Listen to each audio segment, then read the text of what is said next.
Isso acontece em 24 horas. É por isso que o ciclo circadiano tem 24 horas no nosso organismo. O nosso corpo funciona em ritmos de 24 horas naturalmente. Tá? A pessoa que não respeita esse processo, que não facilita esse processo e que fica trocando isso para lá e para cá, ela já vai ter diversos malefícios a nível de sistema nervoso central, a nível atencional, a nível de memória, a nível psicológico, etc. Então, assim, acho que o cuidado do ciclo circadiano é uma das primeiras coisas que o pessoal tem que ter com rotina. E aí a luz natural, porque você falou para mim, né? E a luz natural... Marcelo, uma coisa simples. Marcelo, toma café da manhã na varanda. Perfeito. Né? Toma café da manhã na varanda porque você pega a luz natural. Agora, olha que louco, bem lembrado, não tinha fechado esse raciocínio. Beleza, o gene produz em 24 horas. Mas como é que ele sabe qual que é a hora que é para começar? Quem que aperta o botão primeiro para começar a produzir as bolinhas na célula? A luz natural. A luz natural. Quando a luz natural bate na sua retina, ela viaja por um nervo, por um conjunto de axônios, que são partes de neurônios de células do seu cérebro, viaja até lá. É como se você tivesse um relógio no seu cérebro. De fato, você tem. Janis Clock deu um prêmio Nobel para os caras em 2017. Pode botar aí no Google. E o relojoeiro é a luz natural. Então, de manhã, se você acorda às 7 da manhã, 8 da manhã, e você fica no seu quarto, ou na sua sala na empresa, ou qualquer coisa, com todas as janelas fechadas, e você só sai e vê luz natural no almoço, o seu corpo meio que entende que você acordou no almoço. E aí o que vai acontecer? De noite você não vai ter sono, mesmo você estando exausto. Porque o seu reloginho começou a trabalhar meio-dia. Então você vai ter sono lá depois da meia-noite, mesmo você estando trabalhando desde cedo. Então o seu cérebro ele começa a funcionar quando você se expõe à luz natural de manhã. E não interessa se você está acordado ou não antes, você tem que se expor à luz natural para falar assim, começa a produzir. Mas quando eu faço essa rotina, eu saio, vou para academia, entro no carro, venho para o escritório, e aqui no escritório é luz artificial. Às vezes, a nossa janela, por acaso, fica sempre... A cortina está sempre levantada, né? Isso aqui já avisou para o meu organismo ou sair de carro, ou entrar no escritório e a cortina está levantada. Já avisou para o meu organismo, ei, começa ou ainda não? Assim, a luz artificial não é suficiente. Tá? O que vocês podem fazer, o pessoal que está em casa também, você pode baixar um aplicativo no telefone chamado Lux. É só botar no Store aí, Lux. Lux é a unidade de medida, tipo volts para eletricidade, para luz é Lux. Você bota ali, se certifica que está na câmera, configurado dentro do aplicativo na câmera de trás, e bota na frente do seu rosto e pede para medir. Então, o que está vindo até o seu rosto, a câmera vai detectar e ele vai te dar um número. Uma luz artificial, essas luzes de teto, assim, ele dá mais ou menos uns 300 lux. 350, 500 lux, se for essas de estúdio, talvez dê um pouco mais. Mas normalmente luz de casa, uns 300 lux. Você precisa, para avisar o seu corpo que de fato começou o dia, a exposição de 20 a 25 minutos a mais ou menos uns 3.000 lux. E isso só quem te dá é luz natural. Mesmo um dia nublado, vai te dar uns 2.000 lux. Se você pega um sol, tipo, vir caminhando ali, se tiver um dia ensolarado, 10.000, 12.000 lux, aí é mais que suficiente. Depois você não precisa. À tarde, você tem o que a gente chama de janela morta. Então não adianta. À tarde o seu corpo já não é mais tão sensível. Você tem uma janela de oportunidade no período da manhã. Entre as 7, 6, 7 até umas 10 ali, você tem que fazer essa exposição. Quanto antes e sempre no mesmo horário você fizer, melhor para o seu organismo. Ele vai... É como se fosse uma inteligência artificial. Ele vai ficando inteligente. Cara, você vai começar a perceber que vai chegar de noite. dia de chuva? Num dia de chuva você pode se expor também. O dia nublado ou de chuva, ele dá mais lux do que a lâmpada. Agora... Eu já atendi muito paciente que mora em países como Irlanda, que é tudo nublado e é zoado lá, anoitece 4 da tarde e tal. Aí na Amazon você pode comprar uma lâmpada que mimetiza uma luz natural. Ela alcança 10.000 lux, a lâmpada. Então você pode configurar ela na sua casa. Se você tem um apartamento, por exemplo, que não pega sol, não tem janela, você pode botar essa lâmpada ali e você configura ela para ela ligar todo dia. Ela vai ligando tipo um sol, assim, devagarinho. E vai acendendo. Pô, preciso dessa aí. Depois me manda o link dela. Eu durmo de persiana aberta. Faz uns 2 meses que eu tô dormindo de persiana aberta, mas até uma pergunta que eu ia fazer. Entra o sol quando nasce, né, o dia, mas às vezes eu continuo dormindo ali, mesmo na claridade. Eu preciso estar acordada para meu cérebro entender que eu acordei? Tem que pegar... Tem que entrar pela retina. Na rotina.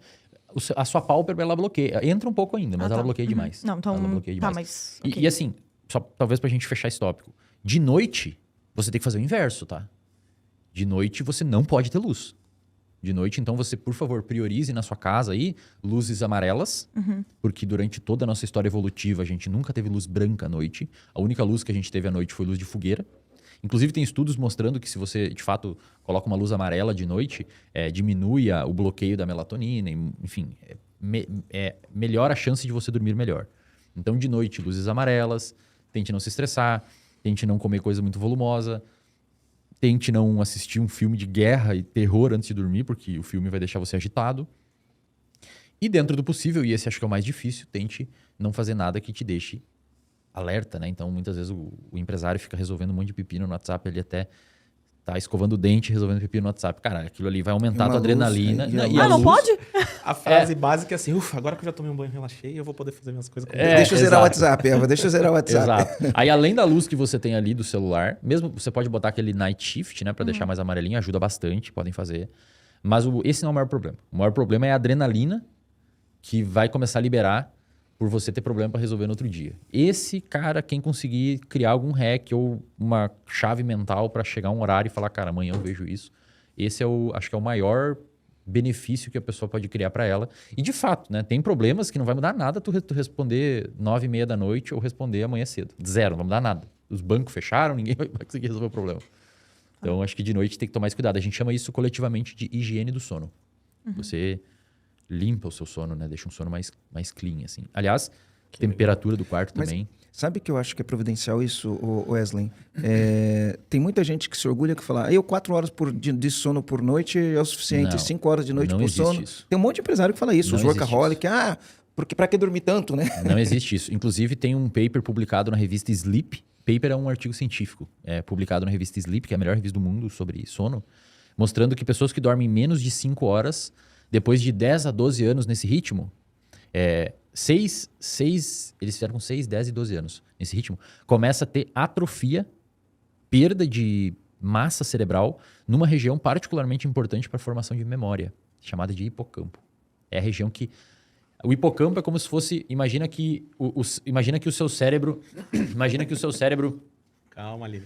Imagina que o seu cérebro para aprender uma nova informação, a informação tem que entrar, ele passa por um departamento que vai filtrar o que é importante e o que não é, e depois ele vai para outras regiões. O hipocampo é esse departamento. Então é como se você perdesse funcionário. Ou vai entrar menos informação, ou ele vai jogar fora a informação que era importante.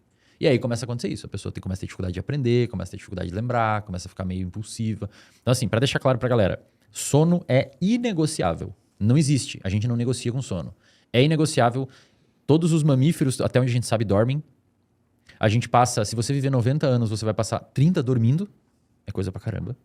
Se você viver 90 anos, você vai passar 30 dormindo, mais ou menos. Então é um comportamento que foi selecionado, existe até hoje e por uma razão óbvia. Tem que ter. Matt Walker, autor do livro Por que Nós Dormimos, fez um desenho experimental, porque agora tem gente assistindo, falando assim, não, mas eu durmo pouco e não me afeta em nada. Então tá, vamos ver. Matt Walker fez um desenho experimental, olha o que ele fez. Levou a galera pro laboratório e dividiu em vários grupos. Tá? Esse artigo está publicado também nessa revista Sleep, é o mais citado da revista, é o mais importante, digamos assim, da revista. É tipo um vídeo do YouTube que viralizou. É esse artigo, só que numa revista científica. O viralizar é 5 mil leituras. É o TikTok da Sleep. É o TikTok da galera da ciência. Ele levou a galera pro laboratório e dividiu em grupos. Aí, como lá eles têm uma estrutura gigante, né? O pessoal pode dormir lá e ficar uma semana dormindo lá. Eles têm recurso para isso também, né? Aqui no Brasil a gente não pode pagar o pessoal participar da pesquisa, lá fora pode. O que ele fez? Um grupo ele deixou, aí tem todo como se fosse um leito de hospital, pode dormir lá, eles monitoram o sono e tudo mais. Um grupo ele deixou dormir 8 horas, um grupo ele acordou com 6 horas, outro grupo ele acordou com 4 horas e outro grupo virou à noite. E isso foram durante 5 dias. Então o grupo que virava à noite dava umas cochiladas, ele já acordava e assim foram se arrastando. Então, durante 5 dias ele foi fazendo esse padrão, um grupo dormia 8, um grupo dormia 6, um grupo dormia 4 e um grupo varava à noite. Nesses dias, ele foi aplicando testes de raciocínio lógico, planejamento, memória de curto prazo, memória de longo prazo e memória verbal. Lembrar de que falaram, número de telefone, coisas assim, números, etc. E resolver pequenos problemas. E depois ele deu um questionário, falando assim, como você se sente? Você acha que tá bem, acha que tá mal e tal? O que ele percebeu? Nos testes objetivos, o grupo que dormiu 8 horas foi melhor. De todos. E foi uma escadinha. O que dormiu 8 horas foi aqui, o que dormiu 6 foi um pouco pior, o que dormiu 4 foi pior, o que virou à noite foi um terror. Agora, quando ele perguntou para os grupos, como é que você se sente? O grupo que dormiu 8 horas relatou, me sinto 9, tipo, tô bem, tô com a lógica, tô racional, tô esperto aqui, tô ligadão. E o grupo que dormiu 6 horas também relatou a mesma nota que o grupo que dormiu 8. Só que no teste objetivo eles foram pior. Em outras palavras, quem dormiu 6 horas achava que estava tudo bem, tão bem quanto quem dormiu 8, mas no teste prático eles foram mal. Então, quem dorme pouco e fala, não, pra mim tá tudo bem, você acha que tá tudo bem. Mas provavelmente A você performance tem déficit. cai. Então, só pra galera entender, o que é um sono bom? Um humano, jovem adulto, pra criança isso muda. Criança, principalmente bebezinho, dorme bem mais. Adolescente também. Adolescente muda um pouco o horário, normalmente de dormir é natural às vezes. Mas para um jovem adulto, um adulto e um idoso, qual que é o correto? De 7 a 9 horas. Menos que 7 horas tá ruim, tá prejudicial e, por incrível que pareça, mais que 9 horas tem alguma coisa errada. Não é normal dormir mais que 9 horas. Você vai falar, pô, mas chega final de semana eu durmo 10, cara. Bom, se é só final de semana, significa que você tá devendo sono durante a semana. E agora o dado sono é muito legal, né? Daria pra falar só sobre sono. Um terço do dia, né? É. Como um terço da vida. E olha que louco. 8 horas da... E olha que louco. Algumas pessoas vão precisar mais perto de 9, outras mais perto de 7. Tudo bem. Agora, olha que sono é muito massa, cara. É um negócio assim absurdo. Agora, olha que legal. A falta de sono, ela acumula. Então, digamos que o Marcelo é uma pessoa que precisa dormir 7 horas. Você fez lá um teste, botou ele numa condição controlada, o ciclo regulado e viu lá que ele precisa dormir 7 horas. Se de segunda pra terça ele dorme 6, ele ficou devendo uma. Se de terça pra quarta ele dorme 6, 2. Quarta pra quinta, 3. Quinta pra sexta, 4. E assim vai indo. Vai chegar de sábado pra domingo, ele vai estar devendo 6 horas ou 7 horas de sono. Eu não tá devendo 1 hora. Não. E aí o que acontece? Você vai estar tão cansado quanto se tivesse varado à noite. É por isso que o pessoal normalmente dorme... E não dá pra pagar. Dá, você tem que dormir. Aí, Se você dormir 7 horas não, a você não mais... precisa dormir às 7. Você dorme umas 4, 3 a mais, ele já dá uma recuperada legal. Só que perceba como isso que acontece na sociedade. A pessoa ela tá devendo sono durante a semana, chega no final de semana lá, vou dormir Deita no um monte. sofá e dorme. Aí dorme. Entendi. Gostoso, deu até um soninho.